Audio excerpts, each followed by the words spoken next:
नमस्कार, इन खबर में आपका स्वागत है। मैं विद्याशंकर तिवारी हूँ। ईरान और अमेरिका के बीच में बढ़े तनाव ने ईरान को मुश्किल में डाल दिया है। पहले तो दोनों तरफ से पलटवार हुए, हमले हुए, लेकिन जिस तरीके से यूक्रेन के बोइंग 737 को ईरान ने गलती से मार गिराया, उसके बाद उसकी मुसीबतें बढ़ गई हैं। मुसीबतें दो तरफ से बढ़ी है, एक इंटरनल और दूसरी एक्सटर्नल। अमेरिका को मौका मिल गया है। सबसे पहले बात करते हैं इंटरनल की। इंटरनल में है क्या कि वहाँ पे जो सबसे बड़े धार्मिक नेता हैं खुमैनी, उनके खिलाफ जो है विरोध बढ़ रहा है। उनका मानना ये है कि उन्हीं की वजह से ये सब कुछ हुआ। तो पिछले 2 दिनों से जो वहाँ पे धरना प्रदर्शन चल रहा है, उसमें खुमैनी को लेकर के ज़्यादा आक्रोश है। और इस बीच अमेरिका के जो राष्ट्रपति डोनाल्ड ट्रंप हैं, वो जो है बयानबाजी कर रहे हैं कि हम जो कुछ भी वहाँ पे चल रहा है उस पर नज़र बनाए हुए हैं।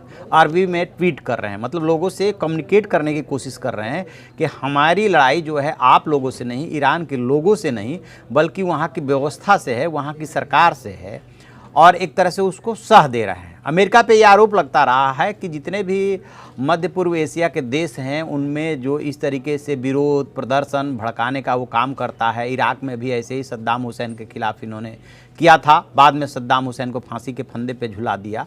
तो ये अमेरिका की रणनीति का हिस्सा है। बट लोगों के मन में इस बात को लेकर आक्रोश है कि आपकी गलती से 176 लोगों की जान चली गई, और इससे जो है ईरान की जो सरकार है वो अपना मुंह नहीं मोड़ सकती। तो एक मुसीबत तो उसकी इधर बढ़ी है। दूसरी तरफ क्या हुआ है कि जो यूक्रेन के विदेश मंत्री हैं वाडिम प्रिस्तायको, वो कह रहे हैं कि जिन देशों के यात्रियों की मौत हुई है, उन देशों ने मिल करके अपना एक ग्रुप बनाया है, और ब्रिटेन में इनकी जो है 16 जनवरी को मीटिंग होने जा रही है कि ईरान से जो है मुआवजा वसूला जाए, क्योंकि अब तो लोगों की जान चली गई, वो तो लौट के आ नहीं सकती। ईरान जो है पहले 3 दिन तक तो नहीं मान रहा था, बाद में उसने मान लिया था कि उसकी गलती से जो है मिसाइल दागा, और उसकी वजह से जो है वो विमान गिरा। तो उसमें जो मौत हुई थी उसमें सबसे ज़्यादा 82 ईरानी ही थे, 63 कनाडाई थे, 11 यूक्रेन के लोग थे। इसके अलावा स्वीडन, अफगानिस्तान, ब्रिटेन और जर्मनी के नागरिक थे। तो ये देश मिल करके ईरान पे दबाव बढ़ाने जा रहे हैं। इस बीच जो खबर आ रही है वो दुनिया के लिए अच्छी हो सकती है कि ईरान के ऊपर दबाव बढ़ा है, और अब उसका ये मानना है कि अमेरिका के साथ टेंशन कम करने के लिए काम किया जाना चाहिए। तो एक तरह से हुआ क्या कि सुलेमानी को जिस तरीके से अमेरिका ने मार गिराया, जिसमें कि इजराइल ने भी उसकी मदद की थी, कहा जा रहा है कि इनपुट्स उसी का था, उसी के आधार पर उसने कन्फर्मेशन किया और अमेरिका ने वार किया।